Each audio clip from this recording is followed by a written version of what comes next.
Imagine being told you had everything a woman could want: palaces, diamonds, gowns stitched with gold.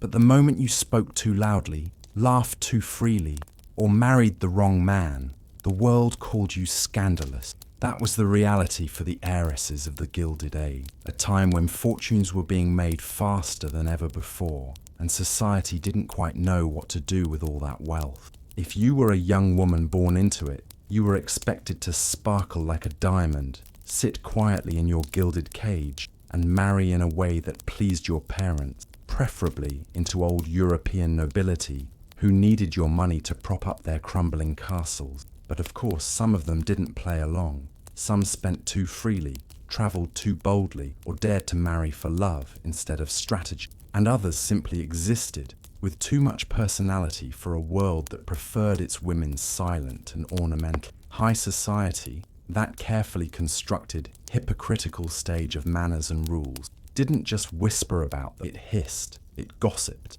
and it made sure their names were dragged through the papers as cautionary tales. Tonight, we're going to revisit their lives.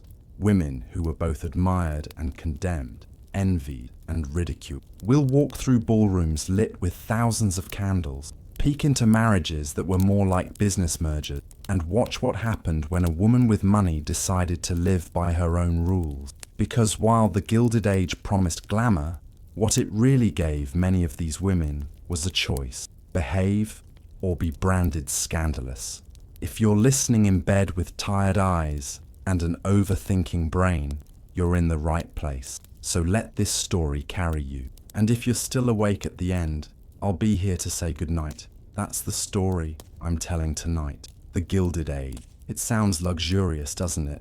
Like everything was dipped in gold, dusted with diamonds, and served with champagne. And in some ways, it was. If you were among the lucky few at the very top, the railroad barons, the steel magnates, the daughters of men who built empires out of coal, oil, and a frightening lack of labor law, life was an endless cycle of balls, gowns, and gossip column. But let's be clear, the word gilded was chosen very carefully, not golden, gilded. Thin layers of wealth and polish covering up a whole lot of cracks, much like the influencers you scroll past today, glowing in designer outfits, but just outside the camera frame, hiding chaos, debt, or unhappiness. For heiresses, the rules of this shiny stage were even more suffocating. You were born into money, which meant you were expected to be beautiful, graceful, and perfectly ornamental,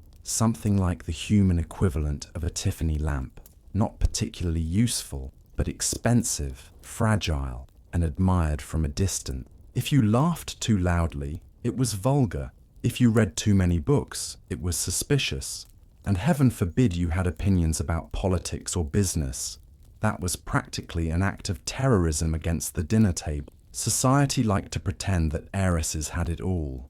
Endless gowns stitched with gold thread, ballrooms where you were the center of attention, jewels so heavy your neck probably needed a chiropractor, which of course didn't exist yet. But the truth was more complicated. Because what society really wanted was not for these women to shine, but to reflect, to be mirrors for their father's wealth and their husband's ambitions, a quiet trophy in lace, standing still while everyone else moved the pieces of power around them. And here's the kicker. This wasn't just about fashion or parties. This was about survival for entire social systems. In Europe, crumbling aristocratic families desperately needed American money to keep their castles from literally falling apart. So heiresses became bargaining chips in one of history's most uncomfortable cross-Atlantic mergers. Imagine being told that your wedding wasn't really about love, or even about you.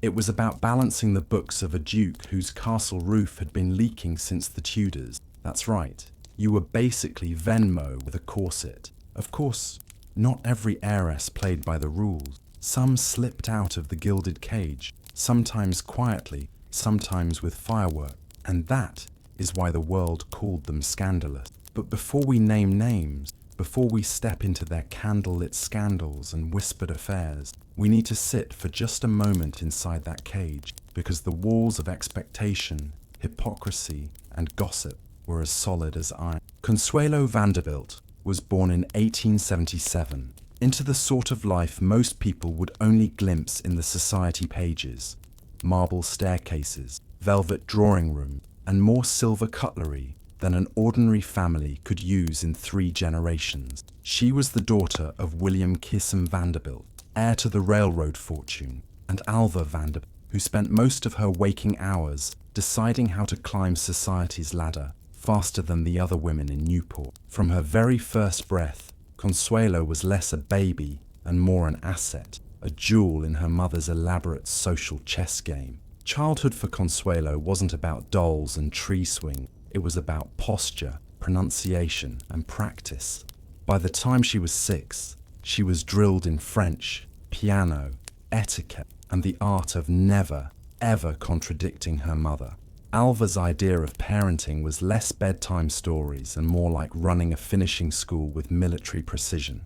Imagine being raised in a boot camp, except the uniforms weren't khaki, they were lace and silk, and the enemy wasn't another army but the possibility of public embarrassment. One of the more infamous stories, and you can practically feel Consuelo's spine stiffen just hearing it, is that Alva forced her to wear an iron rod strapped down her back to ensure perfect posture. Not because she was ill, not because she had scoliosis, but simply because slouching was unacceptable in a Vanderbilt daughter. Today, if your teenager slouches, you maybe sigh and say, "Straighten up," between sips of coffee. Alva's version of discipline was medieval iron rods and humiliation. Consuelo's teeth braced into obedience. Her head ordered to tilt at precisely the right angle during conversation. Her voice trained to never rise above a soft musical tone. It was as if her mother thought she was designing an android programmed for high society rather than raising a flesh and blood daughter. And the message behind all of it was loud and clear. You exist not as you, but as a vessel for the family name. What makes it even more absurd and tragic is that all this effort wasn't even about Consuelo's happiness. It was about Alva's hunger to storm the gates of the old money elite. The Vanderbilts were rich, yes, but they were new rich. The sort of fortune built on railroads and sweat, rather than inherited from ancestors who signed the Declaration of Independence. To old New York, they were upstarts, and Alva had decided that Consuelo's destiny was to be the bridge, the beautiful, compliant daughter who could marry into a title and elevate the family name. Of course, Consuelo had her own thoughts, dreams, and even moments of rebellion. As a teenager, she adored novels. She wanted to sketch. She longed for freedom to walk unchaperoned. But every spark of individuality was immediately snuffed out. If she laughed too loudly at a party, she was reminded to be ladylike. If she spoke her mind, she was scolded for impertinence. Imagine being grounded for enthusiasm. It's the Gilded Age version of your mom telling you to tone it down because your laugh is too much for Thanksgiving dinner. And yet, despite her confinement, she grew into a girl whose grace, beauty, and intelligence were undeniable. She was tall, elegant, with soft features that caught the eye of society photography, the perfect canvas for Alva's ambitions. But beneath that polished surface, Consuelo was already learning what it meant to be silent. She was praised for her looks, for her poise, but never for her thought. Her sense of humor, her curiosity, her imagination, all things that would have made her human, were carefully ignored. It's worth pausing here, because when we look at pictures of Consuelo today, it's easy to see only the diamond tiaras and silk gowns and think she was lucky. But luck looks different when your life is managed like a Broadway production, and you're only allowed to play the role someone else cast you in. Her adolescence was essentially a gilded captivity. Every move was supervised, every moment measured. Even her friendships were curated. Only the right families, only the right daughters. She wasn't free to sneak away and write bad poetry in a diary, or to develop a harmless teenage crush. Instead, she was raised to believe her crush would one day be a duke, and Alva never let her forget it. By the time she turned 18, Consuelo was already a prize, trained, groomed, and dressed for display. She had been sculpted into what her mother believed perfection. A girl so graceful, so obedient, that she could be sold like a flawless antique to the highest bidder. And that, of course, is exactly what happened next. Because this was the Gilded Age, and marriage wasn't about romance, it was about mergers. And Consuelo Vanderbilt was about to become the deal of a lifetime. By the time Consuelo Vanderbilt was 16, she had already learned that her life was less about living and more about rehearsing. Every gesture, every smile, every word she spoke had to be polished until it gleamed like the silver on her mother's dinner table. Imagine being in high school today, but having your report card graded not on math or English, but on whether you could sit still for 2 hours in a corset without fainting. That was Consuelo's curriculum. Teenagehood, for most people, is supposed to be about testing limits, sneaking out to see friends, doodling hearts in notebooks, maybe falling in love with someone entirely unsuitable. But Consuelo's adolescence was the opposite, a strict elimination of options. Her world narrowed, year by year, until all roads led to a single altar in some foreign cathedral, beside some aristocratic stranger who barely spoke her language. Her mother, Alva, loomed larger than ever. Think of a stage mum. But instead of pushing her daughter into Broadway,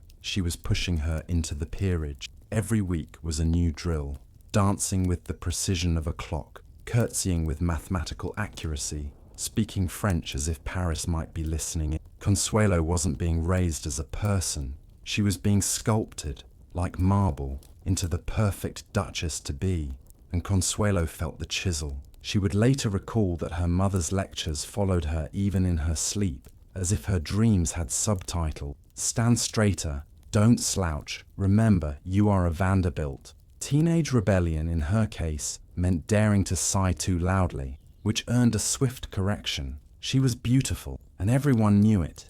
Newspapers gushed about her swan-like neck and delicate figure as though she were livestock being appraised for auction.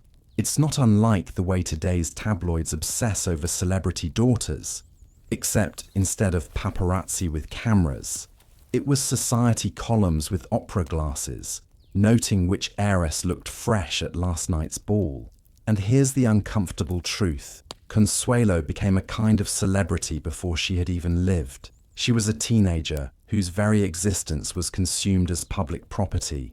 Her value measured not in grades or hobbies, but in the fortune she carried in her last name. Imagine being 16 and already spoken of as though you were a financial instrument, less a girl, more a bond certificate with good hair. Inside, she was wilting. Her letters from this time describe bouts of tears, prayers for escape, and even a kind of claustrophobic dread. A teenager who wanted what all teenagers want: freedom, choice, perhaps even the chance to fall clumsily, embarrassingly in love. Instead, she was handed a destiny mapped out with the precision of an investment portfolio. If girlhood is supposed to be the rehearsal for adulthood, Consuelo's rehearsal ended early. By 16, she wasn't rehearsing anymore. She was already on stage, spotlight fixed, audience waiting, and she knew the curtain was about to rise on the role of a lifetime, one she hadn't auditioned for, but would be forced to play.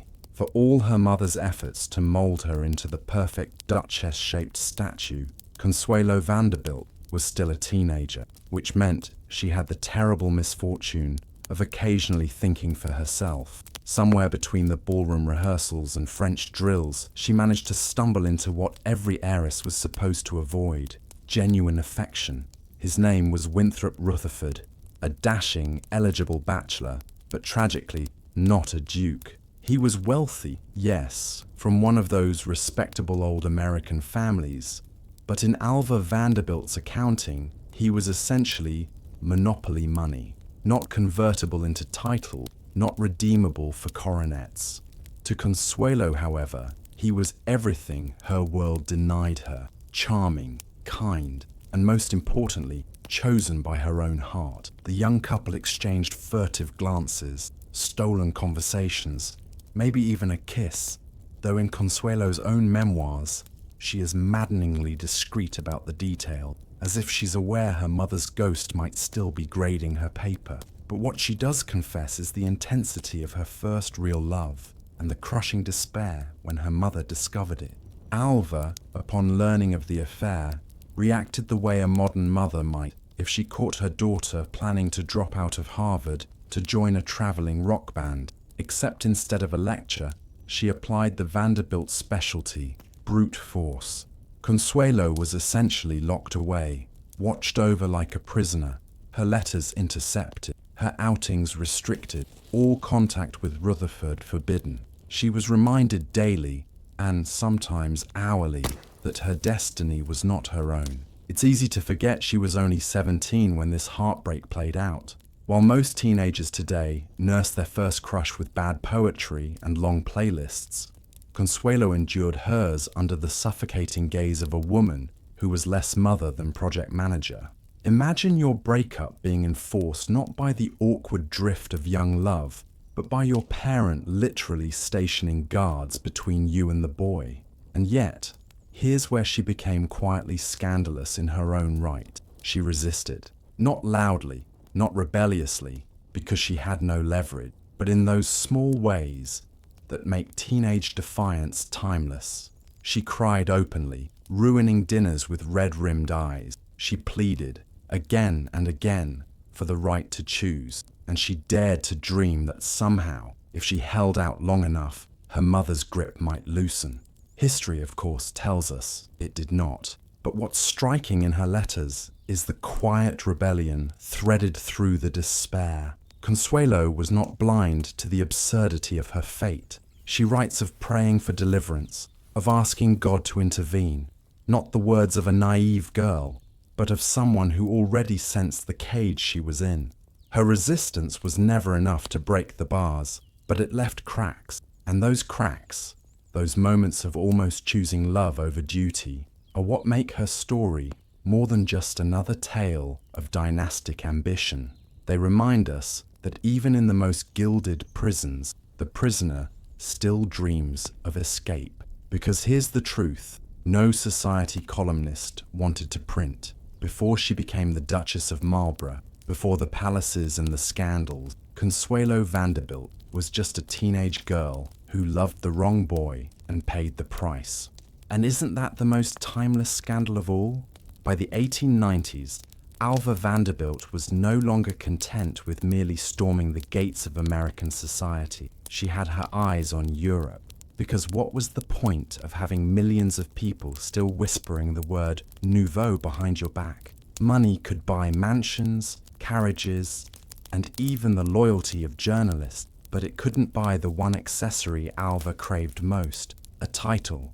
And unfortunately for Consuelo, she was the bargaining chip. Consuelo was about to be displayed on the marriage market like a particularly well-bred horse. Except horses probably got more freedom in choosing their stable. She was worth the price of admission.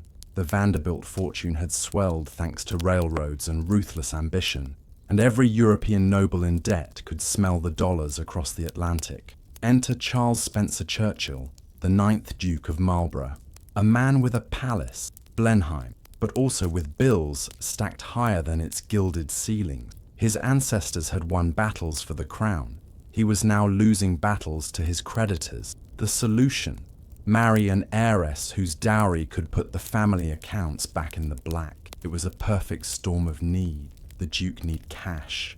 Alva needed status. And Consuelo needed someone to maybe ask her what she wanted. Spoiler, no one. The match was announced with all the subtlety of a Wall Street takeover. Newspapers drooled, society buzzed, and the Vanderbilt matriarchs congratulated themselves as if they had personally been knighted. Alva reportedly secured a dowry of $2.5 million, which today would be the kind of money that makes investment bankers salivate and Tinder dates suspicious. Consuelo, meanwhile, was devastated. In her memoirs, she recalls pleading with her mother not to force the marriage, crying until her face was swollen, begging to be allowed to marry for love instead of title.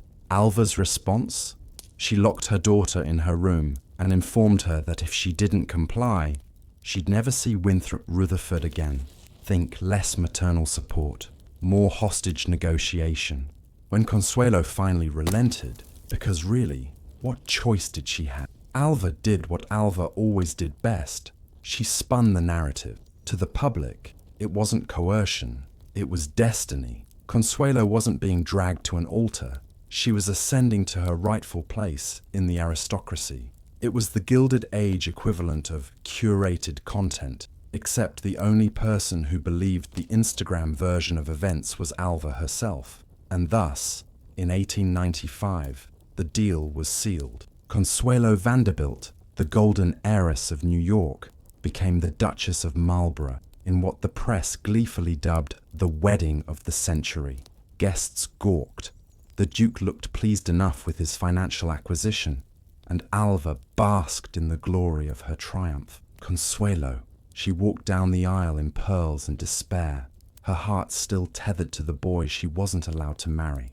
If you've ever been forced to smile through a work Zoom call when your soul was quietly leaving your body, you have a faint idea of what that ceremony must have felt like. Because while everyone else saw a glittering union of wealth and nobility, Consuelo knew she was stepping into a life where her freedom was the dowry, and it had already been spent. November 6th, 1894. New York society practically stopped breathing for a few hours, because what was the point of a Gilded Age if you couldn't turn a wedding into a Broadway production? The marriage of Consuelo Vanderbilt to the Duke of Marlborough wasn't just an event, it was a spectacle. Think Super Bowl halftime show, but with more diamonds and fewer wardrobe malfunctions. The Church of St. Thomas on Fifth Avenue was dripping in flowers. Roses and orchids piled so high they could have fed a florist for a year. Guests included Astors, Morgans, and Vanderbilts, all packed in to watch Alva's crowning achievement. The air smelled of perfume and money, with just a hint of desperation, most of it coming from the Duke's side. And then there was Consuelo. At 18, she looked every inch the glittering duchess to be. Her gown was satin and lace, stitched with gold thread, with a train so long it required a small team to wrangle it.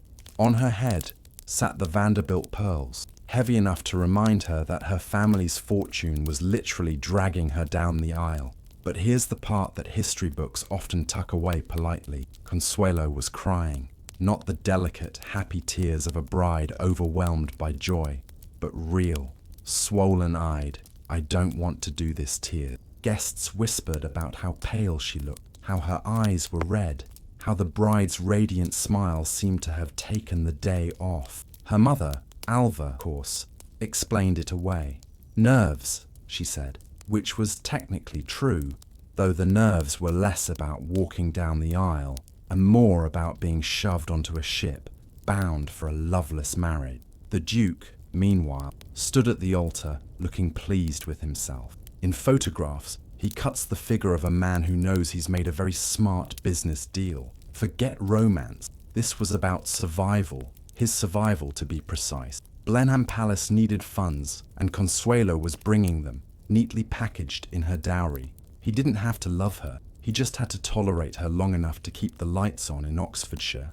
The press went wild. Headlines screamed about the American Duchess and the wedding of the century. Reporters describing the gown, the jewels, the flowers, the society ladies craning their necks to catch a glimpse. To the world, Consuelo had achieved the dream. She was no longer just a Vanderbilt, she was a duchess. But let's pause for a modern translation. Imagine your wedding trending on Twitter, Vogue gushing about your dress, and every outlet calling you the luckiest woman alive, while inside, you're wishing someone would call the whole thing off. Imagine every like, every share, every heart-eye emoji, but none of it belonging to the one man you actually loved. That was Consuelo's wedding day, a dazzling cage wrapped in satin and gold thread. She smiled where she had to, bowed where she must, and carried the weight of her family's ambition on her shoulders. The guests clapped, the photographers flashed, and Alva, from the front pew, glowed with the satisfaction of a general who had just won her war. Consuelo, meanwhile, was quietly planning how she might survive the... Consuelo arrived at Blenheim Palace in 1895, newly minted Duchess of Marlborough, and discovered that her prize for sacrificing her heart was a 300-year-old drafty estate with more cold spots than a haunted house and more bills than a bankrupt casino. On paper, Blenheim was a masterpiece: sprawling grounds, endless galleries, ceilings painted like something out of the Sistine Chapel, and halls so cavernous your voice echoed back at you like you were yelling into eternity. It was a palace built to impress kings, and it did. But here's the truth. No one embroidered into the tourist pamphlet. Living in it was about as comfortable as camping in a stone refrigerator. The Duke, Charles Spencer Churchill, yes, ancestor of Winston, was proud of his ancestral home. But ancestral was doing a lot of heavy lifting there. The place was falling apart. Roof leaks, drafty chimneys, servants perpetually chasing after broken fixtures. Imagine moving into a dream mansion, only to realize you have to bring your own heating system, and that Wi-Fi won't be invented for another century. Consuelo, who had grown up with the luxuries of Fifth Avenue, private carriages, heated homes, and society balls, now found herself padding through endless corridors, wearing shawls over her gowns just to stop shivering. She once remarked that Blenheim's grandeur couldn't hide the fact that it was comfortless. In modern terms, she had been catfished by architecture. And then there was her new husband. The Duke was everything a mother like Alva Vanderbilt thought was perfect, titled, pedigreed, and ready to restore his estate. But as a husband, let's just say, romance was not his strong suit. He was stiff, cold, and formal, more interested in his family line and estate ledgers than in his bride. Their marriage was a partnership of money and title, a merger, not a love story. Imagine your spouse treating you like an interest-free loan with a pretty face attached. For Consuelo, it was suffocating. She had gone from being a bright, admired socialite in New York to a duchess trapped in the English countryside, bound by rules, watched by society, and married to a man who saw her as a duty. Society adored her, of course. She was young, elegant, and American, a breath of fresh air in stuffy English drawing rooms. Aristocrats invited her everywhere. Newspapers splashed her image across their pages, and she became a trendsetter overnight. But it was all performance. Behind the pearls and tiaras, she was lonely, homesick, and often ill with the stress of it all. She bore 2 sons quickly, heirs and spares as required, because that was her job. And in Gilded Age meets aristocratic terms, she had checked every box, except happiness. Happiness wasn't in the job description. Now imagine this in today's language. Consuelo was basically living the influencer nightmare, a glamorous feed filled with palaces, gowns, and jewels. But the captions might as well have read, "Send help." Outwardly, she had everything. Inwardly, she was freezing, loveless, and exhausted from pretending. Blenheim might have been the jewel of English estates, but for Consuelo, it was nothing more than a very expensive cage. Once Consuelo settled into Blenheim, she quickly discovered that being a duchess wasn't all jewels and grand entrances. It was unpaid emotional labor dressed up as duty. She was expected to glide gracefully through charity work, preside over endless luncheons, shake hands with local dignitaries, and, above all, make the Duke look good. In New York, she had been a debutante, admired for her youth and beauty. In England, she was a duchess, admired for her ability to stand perfectly still while looking elegant and approachable for hours. Think of it as the 19th century version of being married to a CEO. Your job was to attend ribbon cuttings, smile at board members, and never let anyone see you sweat. Consuelo took her role seriously. She raised money for hospitals, championed schools, and involved herself in social causes. Her poise and kindness made her beloved by the public. Newspapers fawned over her. The beautiful American Duchess became her permanent headline. If Instagram had existed, she would have had millions of followers, all begging to know where she bought her gowns. But let's be clear, this wasn't because her husband inspired her to be charitable. The Duke, Charles, was far more interested in his estate accounts and his place in the aristocratic pecking order. It was Consuelo, with her innate warmth and sense of duty, who made the role of Duchess sparkle. She was the one who turned a crumbling, drafty palace into a beacon of elegance again. Society adored her. She was invited everywhere, written about constantly, and praised as a model of grace. She fulfilled every expectation her mother had drilled into her. She was the perfect Duchess, a transatlantic triumph, a living advertisement for marrying American money to British title. But public adoration has a nasty way of concealing private cracks. And for Consuelo, the cracks were spreading quickly. Behind the gilded facade, Consuelo's life was lonely and suffocating. The Duke, formal and emotionally distant, treated her less like a wife and more like a dynastic obligation. He wanted heirs, and once she produced them, first John, then Ivor, his interest in her dwindled to near zero. Their marriage was cold in every sense. The endless corridors of Blenheim echoed with silence between them. Letters from Consuelo suggest that she cried often in her rooms, longing for affection and freedom. She once wrote that her life felt like a kind of slavery, not in the physical sense, but in the absolute lack of autonomy. She had done everything required of her, and yet felt like a stranger in her own home. It's the kind of thing that would make any modern therapist nod gravely and say, "So, how long have you been code switching for survival?" Consuelo found small outlet, private correspondence with friends, moments of laughter with her children, memories of the man she had once truly loved. But for the most part, she was locked in a marriage that gave her status and wealth, but robbed her of joy. Think of it like the ultimate bait and switch. The world told her she was living a fairy tale, but she was really trapped in a very expensive, very uncomfortable period drama with no off switch. From the outside, Consuelo was the glamorous duchess everyone admired. From the inside, she was a young woman in a stone cage, slowly realizing that even palaces can feel like prisons. What made Consuelo's story so fascinating and so excruciating was the sheer contrast between how she appeared in public and how she actually lived.